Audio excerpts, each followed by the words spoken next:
Hi, and welcome into Real Conversations. I am Thomas Manning with the Reel to Reel Film Festival from Kings Mountain, North Carolina.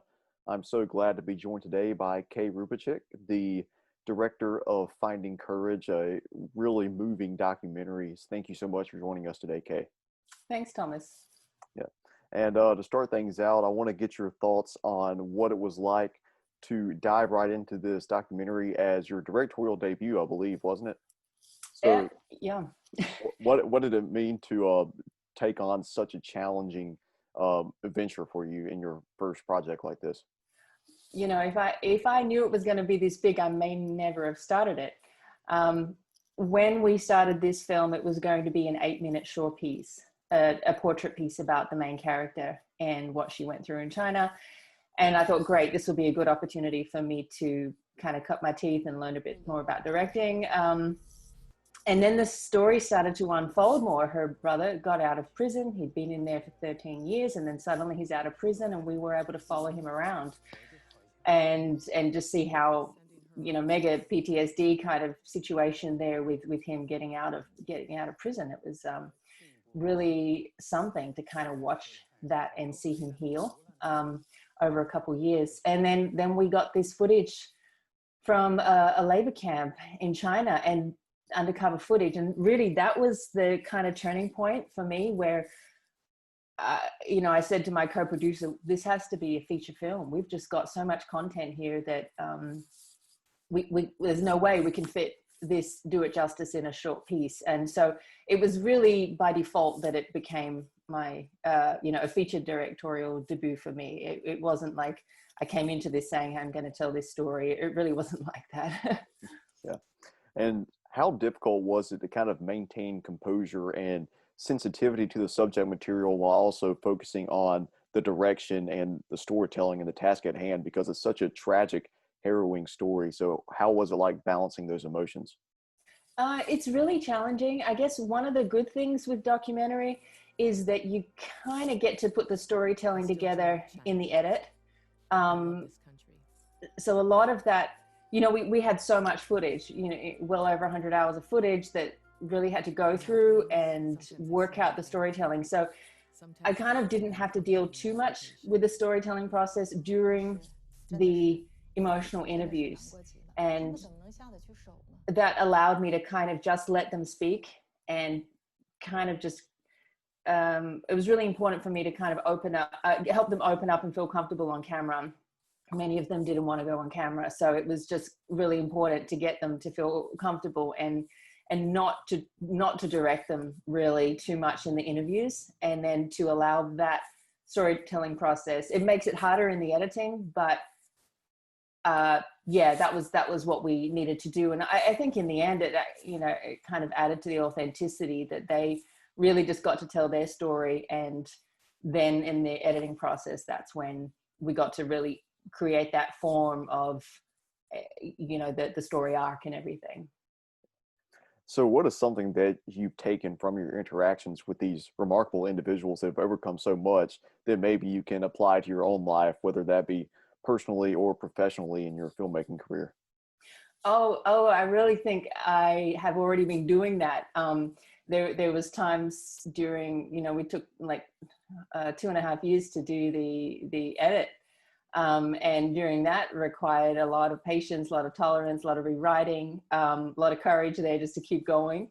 There was times when I thought, what would Leo be thinking? One of our characters in the movie, where the things he went through in prison were just crazy. And I thought, wow, if these guys have been through that much, and I'm complaining about, I don't know, a few more days, a few more months, and they survived what they survived, I think I really don't have that much to complain about. So it really helps give another perspective on personal challenges. And it definitely, I've been applying that over these last couple of years. Throughout the process, I found them very inspiring characters from the beginning. So, yeah. Most certainly. And some of these interviews that you were able to track down were extremely exclusive, and even you had members of the Chinese government who either enabled or enforced some of the persecution laws. How difficult was them to get them to be a part of this?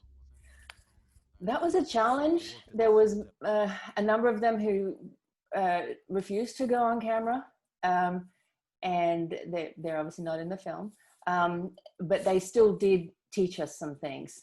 I felt that it was essential to have, and even though it was challenging to do, we had to do it, because the family, you know, this is a story about a family, but the family, they're not in the persecution apparatus. They're not part of that machinery, you know, they're not the ones doing this stuff. So it's hard for them to really explain how can this type of thing happen. And I felt that's really important, that I understand and that the viewers get that opportunity to understand of like, how on earth can a persecution like this really take place? So it was just like a matter of persistence. And once we started to get one, then we were able to find another and another and another. If they, you know, we just followed every lead basically, and needed to really, they kind of speak a different language, these communist officials. They have their own kind of language, and it's hard for them to, I mean, they can express themselves in English, but even the translators for them had trouble translating for them from Chinese into English, because they are speaking, it's like, it's not like a normal Chinese, it's like a communist official language, and the experiences they have are not standard Chinese experiences. It's the part of this communist regime. So it was so eye-opening for me, and it was very challenging. You know, for them to look at a you know, young white girl and kind of asking them questions, and they're like, you don't know anything. How are you going to understand what we've been through? And so I had to really overcome a lot of that stuff, that and get their trust that, yes, we really, yeah, we don't understand, but we are really willing to try and understand, and we're going to try and do justice to what you went through. They didn't want to be seen as accomplices, although they were part of a regime that is really criminal, really criminal. So it's a delicate balance. Yeah, it was a lot of challenges had to be overcome. Yeah. And there's so much stock footage and B-roll and old photographs that you had to work through. What was that process like, just cutting through this mountain of material and how did you decide what you were going to incorporate and what you were going to cut out? Yeah, so much of it, and there's so much more that, like you said, there's so much there was a mountain of it that hasn't been used, and there's some pieces that we're planning on putting up, even just on our YouTube channel, just because they were just fascinating, and it's like, oh, we just want some of these pieces to be known as kind of background, but they didn't make the story, and ultimately everything had to come down to the story. What do people need to know to understand these people's story? There's lots of things I would have loved to put in there, just because I think it's cool, it's interesting, it's fascinating, but yeah, I just had to leave it behind, because if it doesn't fit the story, it doesn't, you know, kind of move people and bring you into the characters' lives, then it's just got to be left out. And what does it mean to you to have the venue of film festivals to distribute your film like this, to a film that otherwise might not get a wider audience? Oh, it's so important. I mean, film festivals just get movies out to just a whole range of viewers. I just love it. I love going to film festivals. I love being a part of film festivals, and just every film festival has such a variety of audiences that come to it, and they're usually so open-minded and so willing to look at new films. I mean, you compare that to cinema goers, the movies that come out through the cinema. I mean, I used to go before the pandemic, you know, I went to the cinema all the time, but cinema goers, you know, usually like to play it safe, and everything's been vetted through studios and so many layers of decision makers, and then finally there's a few movies that come through the cinema, and everyone goes to see them. But film festivals have a lot of brave people coming to watch movies, and I love that, because they are willing to be at the forefront of what's new, try something. They may not like it, but they may love it. And, you know, oftentimes they get behind something because they really love it, and they tell people about it, and that's fantastic. And when film festivals can screen on big screen, I mean, that's just fantastic because you got everyone coming together, and even in pandemic situations, everyone's so many film festivals are really just trying to make things work, and we're just so inspired by that. And yeah, really value the film festival process. You know, we would love to just kind of put the film online and say, hey, this is an important story, let's watch it now. And people have said, why don't you get this out now? Because it's a topic people need to know about, and there are literally people dying as we speak because of this.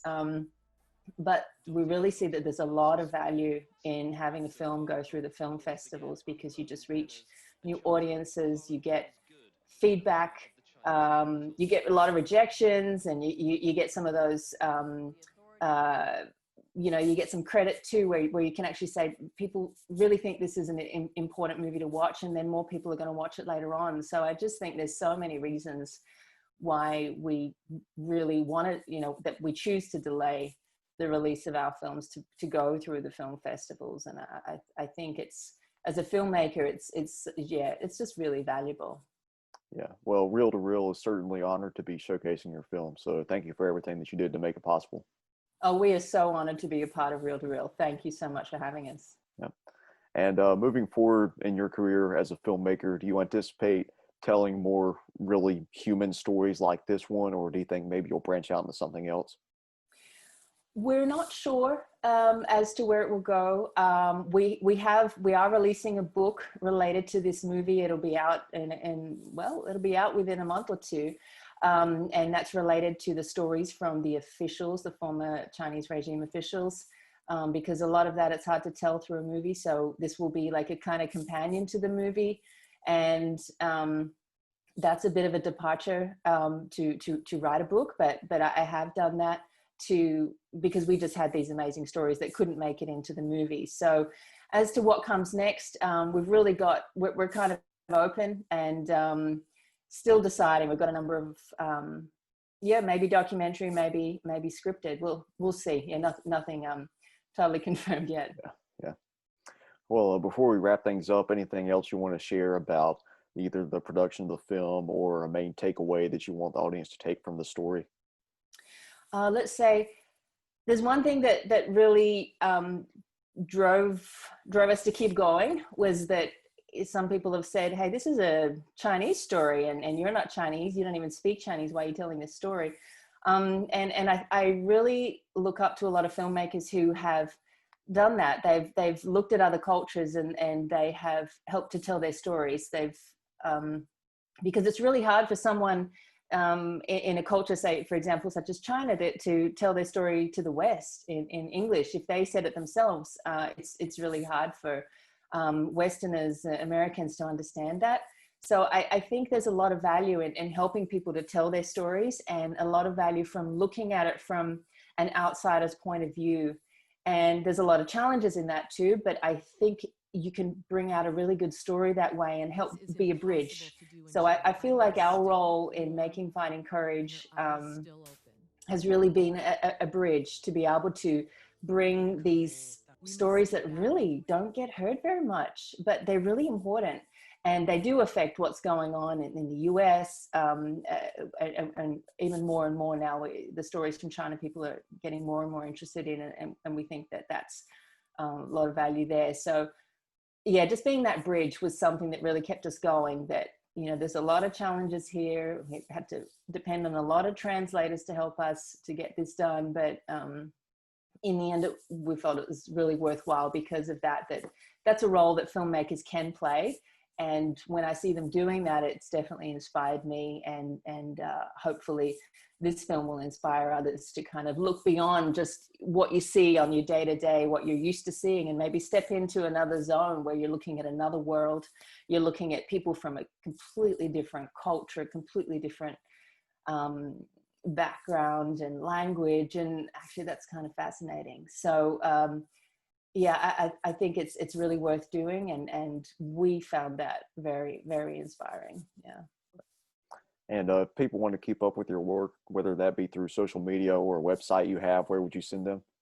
Go to swoopfilms.com, oop.films.com, and there you can follow us on Twitter, on YouTube, on Facebook, on Instagram, sign up to our email list, whatever you like. We're there. So please follow what we're doing, and yeah, please come and please watch the film at Reel to Reel, and look out for its bigger release, release on more platforms in the future.